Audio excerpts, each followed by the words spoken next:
வீடியோவில் வந்து நம்ம VMwareல எப்படி வந்து நம்ம ஒரு மிஷினுக்கு விர்ச்சுவல் மிஷின் எப்படி கிரியேட் பண்ணுறது, அதில் வந்து கான்ஃபிகரேஷன், OS உடைய கான்ஃபிகரேஷனு, IP அட்ரஸ் இதெல்லாம் எப்படி செட் பண்ணுறதுன்றது நம்ம பார்க்க போகிறோம். சரிங்களா? ஃபஸ்ட்டு வந்து நம்ம இதில் போயிட்டு கிரியேட் ஏ நியூ விர்ச்சுவல் மிஷின்றது கிரியேட் பண்ணிக்கிறோம். இதில் போனோடனே நெக்ஸ்ட்டு இதில் வந்து இன்ஸ்டால் எ டிஸ்க் இமேஜ்னு இருக்குது. ISO இமேஜ் வந்து F:'ல் இருக்குது. அதனால் F:'ல் சூஸ் பண்ணுறேன். ப்ரௌஸில் போயிட்டு நம்ம வந்து அந்த இது இமேஜ் எங்கே இருக்குன்றதை பார்க்கணும். சூஸ் பண்ணணும். அதில் போயிட்டு இதில் போயிட்டு நம்ம ccnOS நியூ ஃபோல்டரில் வச்சுருக்கேன். அதை Win10 பவர் ISOட இமேஜ் எடுத்து கொடுக்கணும். அதில் ISO இமேஜை நம்ம எடுத்து கொடுத்துட்டோம். இதில் வந்து நம்ம வந்து I will install the operating system லேட்டர்ன்றதை கொடுத்துக்கலாம். இது கொடுத்துட்டு நெக்ஸ்ட் கொடுக்கணும். நெக்ஸ்ட் கொடுத்துட்டு நம்ம என்ன ஆப்ரேட்டிங் சிஸ்டம் சூஸ் பண்ணலாம். இதில் வந்து Windows 10 இதில் இருக்குது.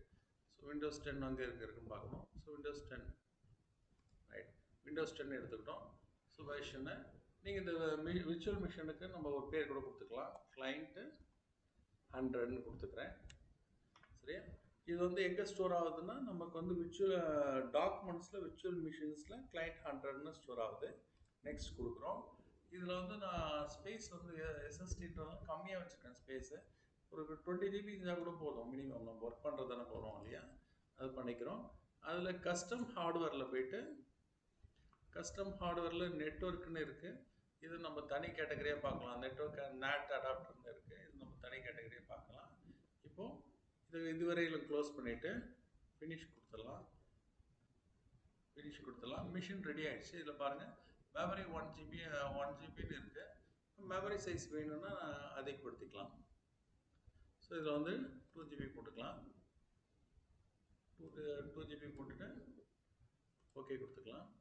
ஸோ அடுத்தது வந்து CD DVD SATA இதெல்லாம் இருக்குது. OS ஆப்ஷன்ஸ் வந்து நான் செலக்ட் பண்ணியிருக்கேன். இதில் பண்ண வேண்டியது வந்து நெட்ஒர்க் அடாப்டர் மட்டும் பண்ணணும். நெட்ஒர்க் அடாப்டர் பண்ணுறதுக்கு முன்னாடி ஒரு சின்ன கான்ஃபிகரேஷனை நம்ம செட் பண்ணிக்கலாம். ஒரு ஃப்ரெஷ்ஷாக இருக்கும், உங்களுக்கு லேர்ன் பண்ணுறதுக்கு ஈஸியாக இருக்கும். எடிட்டில் போயிட்டு விர்ச்சுவல் நெட்ஒர்க் எடிட்டர்னு போயிட்டு இதில் வந்து நம்ம ஒரு சுவிட்ச் எடுத்துக்கலாம். இது வந்து விர்ச்சுவல் சுவிட்ச். ஆல்ரெடி பார்த்தீங்கன்னா VMnet0ன்ற சுவிட்ச் இருக்குது. ஸோ அந்த சுவிட்சை கனெக்டரில் இருக்குது. ஸோ சேஞ்ச் செட்டிங்ஸ்னு கொடுத்துட்டு இங்கே போயிட்டு இதில் போய்ட்டு அந்த நெட்டை நம்ம ப்ராக்டிஸ்க்காக இதை எடுத்துடுறேன்.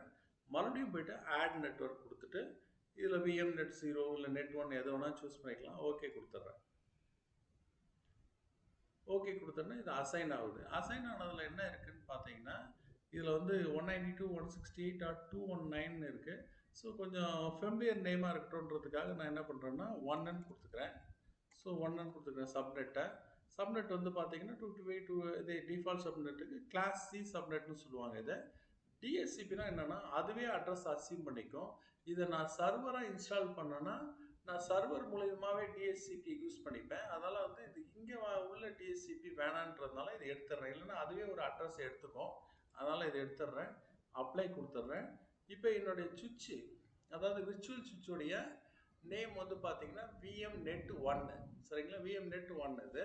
ஸோ இது ஓகே கொடுத்துட்றேன். இப்போ நான் மிஷினில் ஒரு மிஷின்லேருந்து இன்னொரு மிஷின் கான்ஃபிகர் ஆகும்பொழுது நான் என்ன பண்ணணும்னா இந்த அடாப்டரில் இந்த VMnet1 கனெக்ட் பண்ணணும். VMnet1 கனெக்ட் பண்ணிங்கன்னா custom net1. So host 1 line இருக்குது. ஹோஸ்ட் 1 லைன்னா என்னென்னா இந்த VM நெட்ஒர்க்குள்ளே ஒர்க் ஆகும், அவுட் சைட் போகாது. அதான் VMnet ஹோஸ்ட் 1 லைன்றது. ஓகே கொடுத்தாச்சு. இப்போ வந்து OS இன்ஸ்டால் பண்ணணும். ஆல்ரெடி வந்து இந்த ஆப்ஷனை நம்ம சூஸ் பண்ணியாச்சு.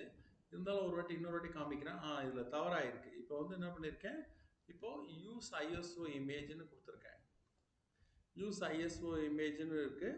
இதில் போயிட்டு ஆப்ஷன் வந்து ப்ரௌஸில் போயிட்டு ப்ரௌஸில் போனீங்கன்னா இதில் Windows 10 சூஸ் பண்ணுறேன். ஓகே கொடுக்குறேன். அதாவது நம்ம வெளியில் OS போடும்போது பூட்டபிள் DVD பென் ட்ரைவ் அது போல் யூஸ் பண்ணி பயாஸில் போய் மாடிஃபை பண்ணி பண்ணுவோம். அதுக்கு பதிலாக வந்து நம்ம இங்கே வந்து இது சூஸ் பண்ணுறோம். சாய்ஸ் கொடுத்தாச்சு. சரியா? இப்போ வந்து நான் கிளைண்ட் 0 ரெடி ஆகிடுச்சு. ஆன் பண்ணி பார்க்கலாம், உள்ளே போதான்னு பார்ப்போம். ஸோ VMnet ஸ்டார்ட் ஆகிடுச்சு. இதில் பார்த்தீங்கன்னா இப்போ விண்டோஸ் ஸ்க்ரீன் வந்து வந்திருக்கு. சரிங்களா? இதில் வந்து இந்த விண்டோஸ் ஸ்க்ரீன் வந்து ரன் ஆகுது. ஸோ OS இன்ஸ்டால் பண்ணுற ப்ரொசீஜருக்கு சிஸ்டம் வந்து இந்த நெட்வொர்க் விஎம் நெட் வந்து ரெடி ஆயிருக்கு. விஎம் வேறு வழியாக நம்ம ஒரு ஓஎஸ் இன்ஸ்டால் பண்ணலாம். இது ப்ராக்டிஸ் பர்பஸ்க்காக நம்ம யூஸ் பண்ணிக்கலாம்.